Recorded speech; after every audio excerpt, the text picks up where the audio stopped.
शिक्षण अभिक्षमता teaching aptitude. शिक्षण प्रकृति उद्देश्य विशेषताएं एवं आधारभूत आवश्यकताएं। Teaching nature objectives characteristics and basic requirements. शिक्षण वह प्रक्रिया है जिसमें कोई व्यक्ति दूसरे व्यक्ति या व्यक्ति समूह को कुछ बातों का ज्ञान प्रदान करता है। शिक्षण एक व्यापक प्रक्रिया है जिसके अनुसार शिक्षण का तात्पर्य उस प्रक्रिया से है जिसमें व्यक्ति अपने आसपास के वातावरण के घटकों जैसे परिवार, पड़ोसी, मित्र, शिक्षक आदि से जन्म से मृत्यु तक कुछ न कुछ सीखता रहता है। शिक्षण के संकुचित अर्थ में शिक्षण वह प्रक्रिया है जिसके द्वारा शिक्षक किसी शिक्षा संस्थान में विद्यार्थियों को पूर्व निश्चित ज्ञान प्रदान करता है। शिक्षण के कुछ व्यापक अर्थ इस प्रकार हैं। शिक्षार्थी को क्रियाशील रहने का अवसर देना, शिक्षार्थी के संवेगों को प्रशिक्षित करना, शिक्षार्थी को अपने वातावरण के अनुकूल बनने में सहायता करना, उत्प्रेरणा प्राप्त करना, संबंध स्थापित करना। विद्यार्थी को ठीक प्रकार से शिक्षण प्रदान करने के लिए शिक्षक को शिक्षण के सामान्य सिद्धांतों से परिचित होना आवश्यक है। ये सिद्धांत हैं: क्रिया द्वारा सीखने का सिद्धांत, रुचि का सिद्धांत, निश्चित उद्देश्य का सिद्धांत, चयन करने का सिद्धांत, व्यक्तिक विभिन्नता का सिद्धांत। शिक्षण एक चरणबद्ध प्रक्रिया है जिसके प्रमुख चरण इस प्रकार हैं। पहले से योजना बनाना, विद्यार्थियों के विषय संबंधित पूर्व ज्ञान के बारे में जानकारी प्राप्त करना, अध्यापन सामग्री को सुसंगठित करना, अध्यापन सामग्री को कक्षा में प्रस्तुत करना, विश्लेषण एवं संलयन करना, मूल्यांकन करना, पुनरावृत्ति। शिक्षण कार्य में कलात्मकता बनी रहे और शिक्षार्थी इसका पूर्ण लाभ उठा सकें, इसके लिए शिक्षा शास्त्रियों ने कुछ शिक्षण सूत्रों का निर्माण किया है जो इस प्रकार है: सरल से जटिल की ओर, ज्ञात से अज्ञात की ओर, पूर्ण से अंश की ओर, अनिश्चितता से निश्चित की ओर, प्रत्यक्ष से अप्रत्यक्ष की ओर, विशिष्ट से सामान्य की ओर, विश्लेषण से संश्लेषण की ओर। शिक्षण एक महत्वपूर्ण क्रिया है जिसमें शिक्षक और विद्यार्थी मिलकर एक उद्देश्य प्राप्त करने का प्रयास करते हैं। शिक्षण प्रक्रिया के 3 आधारभूत तत्व शिक्षक, छात्र तथा पाठ्यक्रम है। शिक्षक एक ऐसा स्रोत है जिससे विद्यार्थी अपने उद्देश्य की प्राप्ति में सफलता प्राप्त कर सकता है। शिक्षक शैक्षिक प्रक्रिया का एक आधारभूत तत्व है जिसके अभाव में शिक्षा प्रक्रिया पूरी नहीं हो सकती। शिक्षार्थी शिक्षण प्रक्रिया शिक्षार्थी या विद्यार्थी के बिना संभव ही नहीं है। शिक्षार्थी ही वह तत्व है जिसे शिक्षा प्राप्त करनी है। पाठ्यक्रम शिक्षण प्रक्रिया का एक महत्वपूर्ण तथा प्रमुख तत्व पाठ्यक्रम है।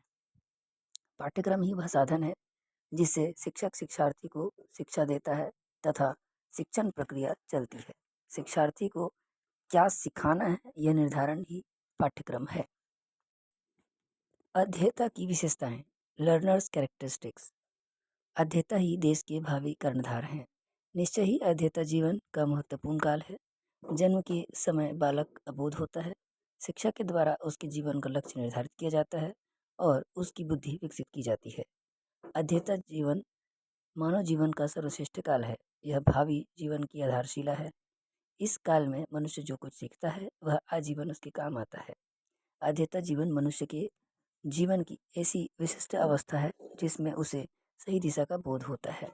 इसलिए इस काल को सतर्कता से व्यतीत करना चाहिए। सत्य तो यह है कि प्रत्येक महापुरुष की महानता का मुख्य आधार उसका अध्येता जीवन ही रहा है। अध्येता का उद्देश्य मात्र विद्या प्राप्त करना ही नहीं होता है, वरन ज्ञान की वृद्धि, शारीरिक मानसिक विकास एवं चारित्रिक सद्गुणों की वृद्धि भी उसका लक्ष्य होता है। विद्याध्ययन काल ही वह काल है जिसमें सहयोग, प्रेम, सत्य भाषण, सहानुभूति, साहस आदि गुणों का विकास किया जाता है। अनुशासन, शिष्टाचार आदि प्रवृत्तियां इसी समय जन्म लेती हैं। अध्येता जीवन में अध्येता ज्ञानार्जन करता है। अध्येता अपने जीवन में महापुरुषों के चरित्र व उनके अनुभवों का अनुसरण करता है। विद्या प्राप्त करने के लिए अध्येता को बड़े से बड़ा त्याग व कठोर परिश्रम करना पड़ता है। अध्येता को इसके लिए तत्पर रहना चाहिए। अध्येता जीवन ऐसी अवस्था है जिसमें उसे जैसी शिक्षा दी जाती है वह वैसी ही ग्रहण करता है। अध्येता जीवन में विद्या के साथ साथ चरित्रगत विकास भी महत्वपूर्ण है।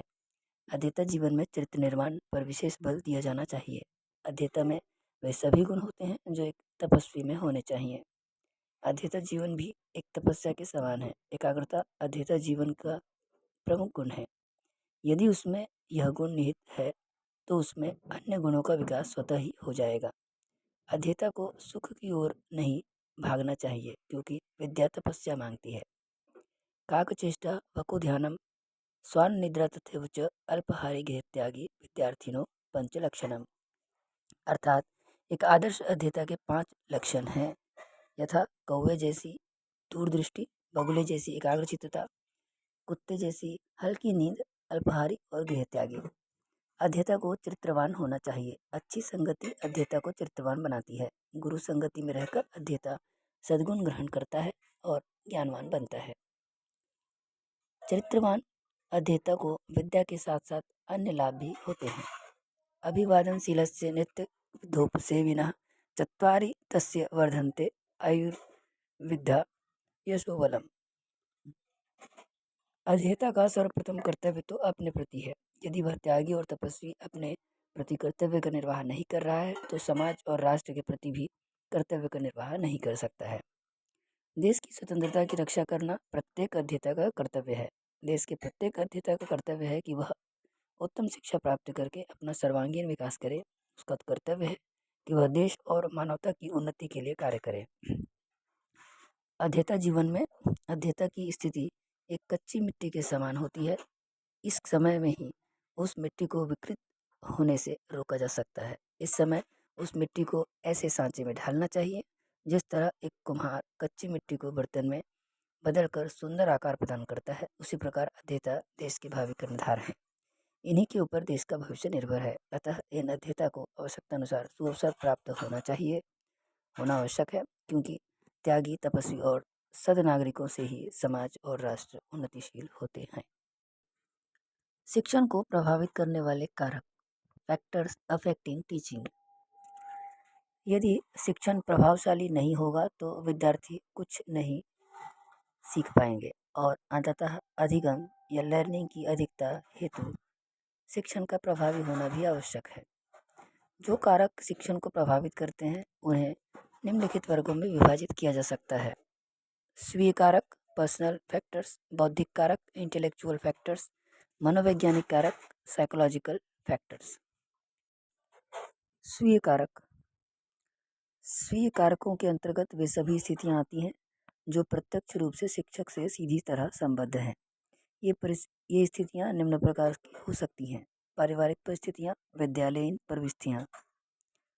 पारिवारिक परिस्थितियों के अंतर्गत भी बहुत सी बातें आ जाती हैं, यथा घर की आर्थिक स्थिति, पति पत्नी संबंध, संतानों के प्रति दायित्व, माता पिता और परिवार के साथ संबंध आदि। इसी प्रकार विद्यालयीन परिस्थितियों के अंतर्गत शिक्षक के शिक्षार्थियों के साथ संबंध, शिक्षक के अपने साथियों के साथ संबंध, शिक्षक के शाला प्रधान या प्रशासक के साथ संबंध तथा इसी प्रकार की अन्य बातें आती हैं। ये सभी बातें शिक्षक के मन को अनुकूल या प्रतिकूल रूप से प्रभावित करती हैं। जो बातें शिक्षक के मन को अनुकूल रूप से प्रभावित करती हैं वे उसके शिक्षण को प्रभावी बनाती हैं, और जो बातें उसके मन को प्रतिकूल रूप से प्रभावित करती हैं वे उसके शिक्षण को अप्रभावी बनाती हैं। मान लीजिए शिक्षक के घर की आर्थिक स्थिति ठीक नहीं है तो उसे हर समय घरेलू सामान जुटाने की चिंता रहेगी और उसका मन पढ़ाने में नहीं लगेगा। इसी प्रकार जिस शिक्षक की आर्थिक स्थिति बहुत अच्छी है उसकी भी अपने व्यवसाय अर्थात शिक्षण के प्रति निष्ठा प्रायः कम होगी। उसे इस बात का भय नहीं कि यदि नौकरी छूट जाए या कुछ समय के लिए किसी कारण से घर बैठना पड़े तो उसके घरेलू खर्चे किस प्रकार चलेंगे। इस दृष्टि से सामान्य स्थिति ठीक रहती है जिसमें ना तो घर की चिंता रहे और ना ही अति संरक्षण के कारण पनपने वाली लापरवाही। पति पत्नी के संबंध भी यदि मधुर हैं तो कोई चिंता नहीं, किंतु यदि दोनों के संबंध मधुर नहीं हैं तो भी शिक्षक के मन और अंततः शिक्षण पर प्रतिकूल प्रभाव डालते हैं। संतान यदि कम है, शिक्षक अपनी संतानों की बौद्धिक प्रतिभा और उनकी आकांक्षाओं के अनुरूप उन्हें जो कुछ बनाना चाहता है वह बनाने में समर्थ है, तब तो ठीक है। यदि वह ऐसा नहीं कर सकता तो यह पीड़ा उसे पढ़ाते समय भी सताती रहेगी और वह ठीक से नहीं पढ़ा पाएगा। इसी प्रकार यदि शिक्षक किसी संयुक्त परिवार का सदस्य है तो उसके माता पिता की उससे अपेक्षाएं कुछ और हैं और पत्नी एवं बच्चों की कुछ और। इन अपेक्षाओं और दोनों तीनों पीढ़ियों की मान्यताओं में अंतर होने के कारण आए दिन विचारों का टकराव और झगड़ा बना ही रहता है। इन सब का परिणाम शिक्षक को भोगना पड़ता है। पारिवारिक परिस्थितियों के अंतर्गत अनेक कारण हैं जिनसे शिक्षक को तैयारी के लिए घर पर न अतिरिक्त समय ही मिलता है और ना ही वह शिक्षार्थियों को पढ़ाने में मानसिक दृष्टि से सक्रिय हो पाता है। विद्यालयी परिस्थितियों के अंतर्गत भी शिक्षकों के अपने अन्य साथियों, शाला प्रधान, प्रशासक आदि के साथ संबंध यदि ठीक हैं तो वे शिक्षण को अनुकूल रूप से प्रभावित करते हैं, किंतु यदि ठीक नहीं है तो वे उसके शिक्षण पर प्रतिकूल प्रभाव डालते हैं। बौद्धिक कारक। बुद्धि एक ऐसा अमूर्त तत्व है जो किसी भी रचनात्मक कौशल के लिए सर्वाधिक महत्वपूर्ण है। यह कारक अधिगम के लिए जितना अधिक महत्वपूर्ण है उतना ही शिक्षण के लिए भी, क्योंकि शिक्षण सर्वाधिक प्रभावी तब होता है जब शिक्षक स्वयं को कक्षा की परिस्थितियों के अनुरूप बदल सके, और यह कार्य उस समय तक संभव नहीं जब तक शिक्षक प्रखर बुद्धि ना हो। अधिक नहीं तो प्रत्येक कक्षा में कुछ विद्यार्थी तो ऐसे मिल ही जाते हैं जो बौद्धिक दृष्टि से बहुत प्रखर हों। इन विद्यार्थियों की जिज्ञासाओं को भी वही शिक्षक शांत कर पाता है जो स्वयं भी बौद्धिक दृष्टि से प्रखर हो। अतः शिक्षक बौद्धिक दृष्टि से जितना अधिक प्रखर होगा उसका शिक्षण सामान्यतया उतना ही अधिक प्रभावशाली होगा। यदि शिक्षक प्रखर बुद्धि है तो शिक्षार्थियों को शैक्षिक समस्याओं का समाधान उसी समय कर सकेगा, प्रतिभाशाली शिक्षार्थियों की उत्कंठाओं का उत्तर दे सकेगा, बदलती हुई परिस्थितियों के अनुरूप स्वयं को बदल सकेगा, यह निर्णय ले सकेगा कि कहाँ तक तर्क से काम लेना है और कहाँ अनुभव आधारित ज्ञान से। यदि कोई बात ऐसी है जिसे वह स्वयं नहीं जानता तो उसे स्वयं और जल्दी सीखकर शिक्षार्थियों को बता सकेगा। यह निर्णय ले सकेगा कि कहाँ कौन सी विधि और कौन सी शिक्षण सामग्री सर्वाधिक उपयुक्त रहेगी। किसी पाठ की गहराई में वही शिक्षक जा सकेगा जो बौद्धिक दृष्टि से प्रखर हो। मनोवैज्ञानिक कारक। मनोवैज्ञानिक कारकों के अंतर्गत अभिक्षमता, एप्टीट्यूड, रुचि, इंटरेस्ट, अभिवृत्ति, एटीट्यूड्स, मूल प्रवृत्तियाँ, इंस्टिंक्ट्स, सहज प्रवृत्तियाँ, रिफ्लेक्स एक्शंस, भावना ग्रंथियाँ, कॉम्प्लेक्सेस कारक आते हैं। अभिक्षमता शिक्षक की वह अंतर्निहित शक्ति है जो उसे किसी कार्य के प्रति उन्मुख करती है। इसी आधार पर कोई इंजीनियरिंग के कार्य को पसंद करता है तो कोई डॉक्टरी करना, कोई समाज सेवा करना पसंद करता है तो कोई अध्यापन। यहाँ पर एक बात द्रष्टव्य है कि यदि कोई शिक्षक किसी भौतिक प्रलोभन के कारण किसी व्यवसाय या कार्य को पसंद करता है तो वह उसकी अभिक्षमता न कहलाकर अभिवृत्ति कहलाएगी। शिक्षक का झुकाव मन से अध्यापन की ओर नहीं होगा, वह अच्छा शिक्षक बन सके यह कम ही संभव है। इसके दूसरी ओर जिस शिक्षक का झुकाव मन से अध्यापन की ओर है वह यदि अच्छा शिक्षक नहीं है तो प्रयास करने पर अच्छा शिक्षक बन सकता है। रुचि एक ऐसा तत्व है जो किसी भी बात को सीखने और किसी भी काम को करने की पूर्व आवश्यकता है। शिक्षक कितना ही बुद्धिमान और अभिक्षमता वाला क्यों न हो, उसकी यदि पढ़ाने में रुचि नहीं है तो वह कक्षा में शारीरिक रूप से तो भले चला जाए लेकिन पढ़ा नहीं पाएगा। अभिवृत्ति रुचि का ही प्रगाढ़ रूप है। जिस कार्य में हमारी रुचि होती है उसमें रुचि लेते लेते वह हमारी अभिवृत्ति बन जाती है। मानव मन की वह दशा जो अध्यापन की ओर उन्मुख या विमुख करे वही उसकी अभिवृत्ति है। धनात्मक अभिवृत्ति शिक्षण में सहायक और ऋणात्मक अभिवृत्ति शिक्षण में बाधक होती है। मूल प्रवृत्तियाँ एवं संवेग। हमने संवेगों के भी दो रूप देखे थे, जिज्ञासा क्यूरियोसिटी, साहस करेज। यदि धनात्मक तथा घृणा हैट्रेड, भय फियर आदि ऋणात्मक। धनात्मक संवेगों की कार्य करने वाले के मन में रचनात्मक कंस्ट्रक्टिव और ऋणात्मक संवेगों की प्रतिक्रिया ध्वंसात्मक या डिस्ट्रक्टिव होती है। संवेग चाहे वे धनात्मक हों या ऋणात्मक शिक्षक के मन को भी इसी रूप से प्रभावित करते हैं। परिणामतः सामान्यतया शिक्षण को प्रभावी नहीं बनने देते। उदाहरण के लिए जो शिक्षक क्रोधी हैं उससे विद्यार्थी भय खाएंगे, अपनी समस्याओं को पूछ नहीं पाएंगे, परिणामतः अधिगम कम होगी। उधर क्रोधी शिक्षक का संतुलन भी बिगड़ा रहेगा, पढ़ाने में मन नहीं लगेगा, परिणामतः शिक्षण प्रभावी नहीं रह पाएगा। अतः शिक्षक को क्रोधी होना उसके अध्यापन को ऋणात्मक रूप से प्रभावित करता है। भावना ग्रंथियां भी शिक्षण को प्रतिकूल रूप में ही प्रभावित करती हैं। जब कोई अच्छा शिक्षक स्वयं को सर्वश्रेष्ठ समझने लगता है तो उसमें अहम जागृत हो जाता है। अहम के पनपने पर उसका अध्ययन टूट जाता है। अध्ययन टूटने पर अध्यापन में धीरे धीरे वह कुशलता कम होने लगती है जो उसने पहले अर्जित की थी। यही हाल हीन भावना इन्फेरिटी कॉम्प्लेक्स की है। जब कोई शिक्षक स्वयं को अन्य शिक्षकों की तुलना में हीन समझने लगता है तो उसकी अध्यापन कुशलता में धीरे धीरे कमी आने लगती है। इस प्रकार दोनों ही प्रकार की भावना ग्रंथियां शिक्षण को ऋणात्मक रूप से प्रभावित करती हैं। शिक्षण विधियां, मेथड्स ऑफ टीचिंग। शिक्षण की प्रमुख विधियां इस प्रकार हैं। आगमन विधि। इस विधि में शिक्षण सूत्र विशिष्ट से सामान्य की ओर या स्थूल से सूक्ष्म की ओर प्रयोग किए जाते हैं। इस विधि में शिक्षार्थी के सम्मुख विभिन्न उदाहरण प्रस्तुत किए जाते हैं तथा फिर उन्हीं के माध्यम से विषय वस्तु तथा सिद्धांत का प्रतिपादन किया जाता है। यह विधि मनोवैज्ञानिक है तथा छोटे बच्चों के लिए अत्यंत उपयोगी है।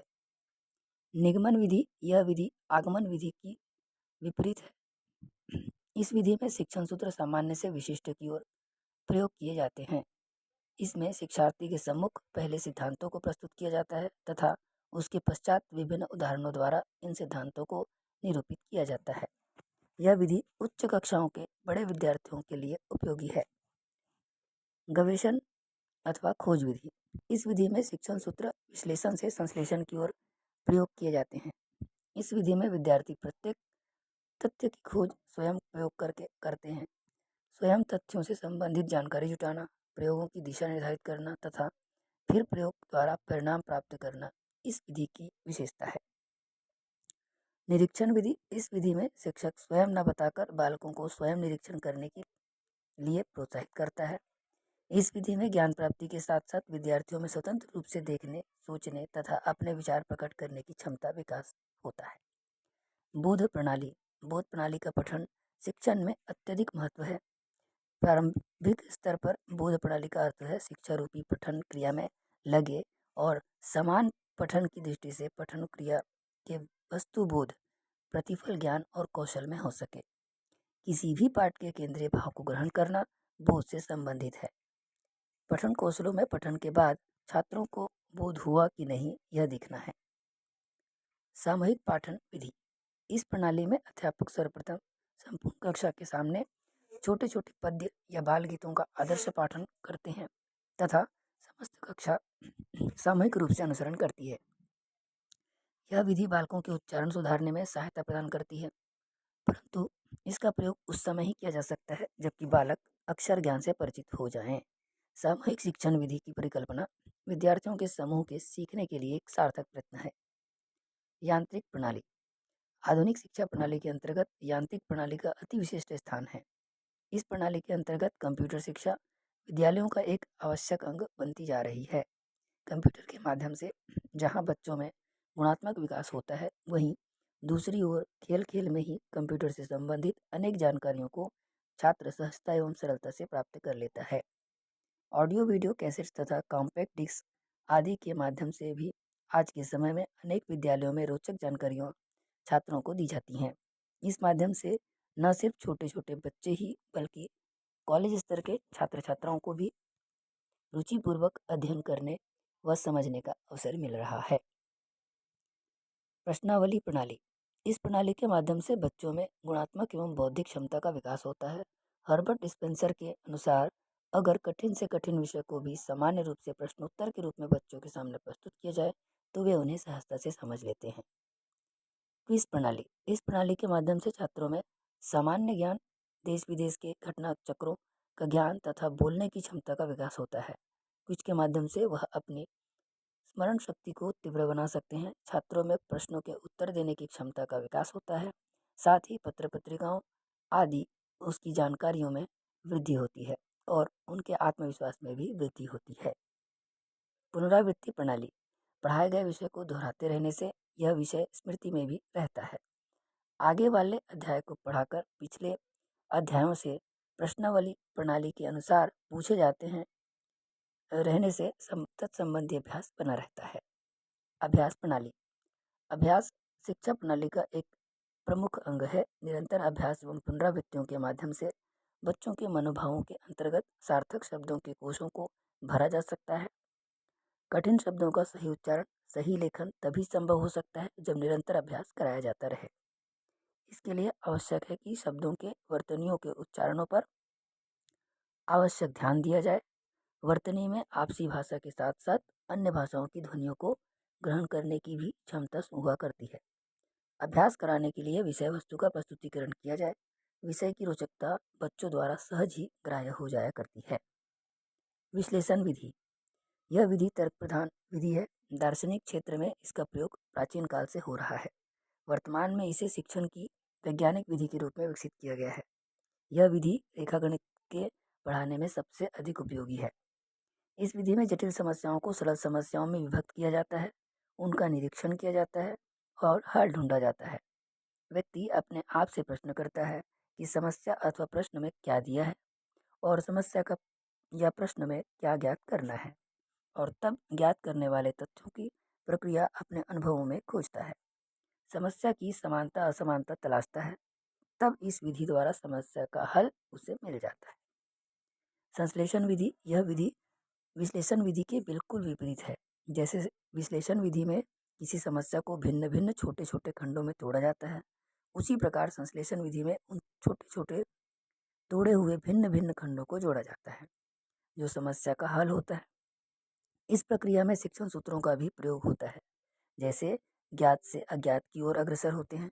अतः इसे शिक्षण की मनोवैज्ञानिक विधि भी कहा जा सकता है। विश्लेषण तथा संश्लेषण विधि एक दूसरे की पूरक हैं। व्याख्या विधि। जब शिक्षक विषय वस्तु की सुव्यवस्थित व क्रमबद्ध प्रस्तुति छात्रों के समक्ष मौखिक रूप से करता है तो छात्र उसे सुनकर बिना किसी तर्क के स्वीकार करते रहते हैं। ऐसी शिक्षण विधि व्याख्यान विधि या लेक्चर मेथड कहलाती है। व्याख्यान विधि प्राचीन भारतीय पद्धति है। इसमें गुरु आश्रमों में रहकर उच्च शिक्षा दिया करते थे। अनेक दृष्टांतों के माध्यम से गुरु छात्रों को प्रवचन दिया करते थे। इस प्रक्रिया को ही व्याख्यान विधि का प्रारंभिक रूप माना जा सकता है। वर्तमान में शिक्षण की अनेक युक्तियों और उपकरणों का विकास हुआ है।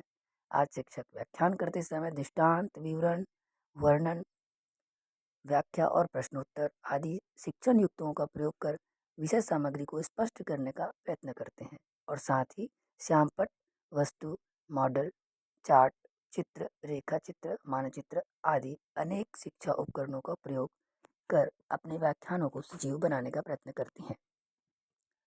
प्रयोगशाला विधि। प्रयोग तो अनेक शिक्षण विधियों में किए जाते हैं, परंतु प्रयोगात्मक विधि वह विधि है जिसमें शिक्षक छात्रों को सर्वप्रथम तथ्यों, नियमों अथवा सिद्धांतों का ज्ञान कराता है और फिर छात्रों को इन तथ्यों, नियमों अथवा सिद्धांतों को प्रयोगों द्वारा सिद्ध करने की विधि बताता है, और इसके बाद छात्र प्रयोग करते हैं। शिक्षक उसकी कार्य इस कार्य में सहायता करता है और अंत में छात्र प्रयोगों के निष्कर्ष से तथ्य, नियम अथवा सिद्धांत का सत्यापन करते हैं।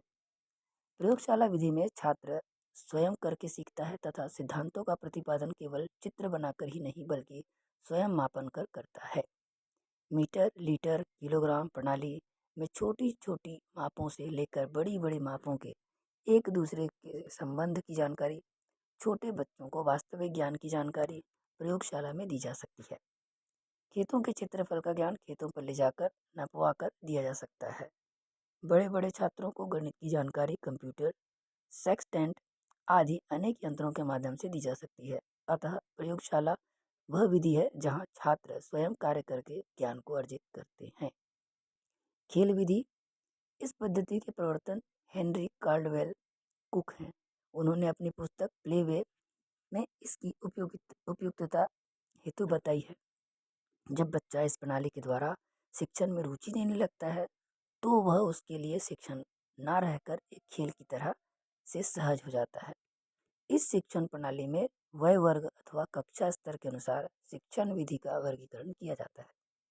इस विधि में विभिन्न स्तर की कक्षाओं में विभिन्न कार्य कराए जाते हैं। जैसे माध्यमिक कक्षाओं के छात्रों के लिए दिए गए चित्र के आधार पर कहानी बनाने को कहा जाता है।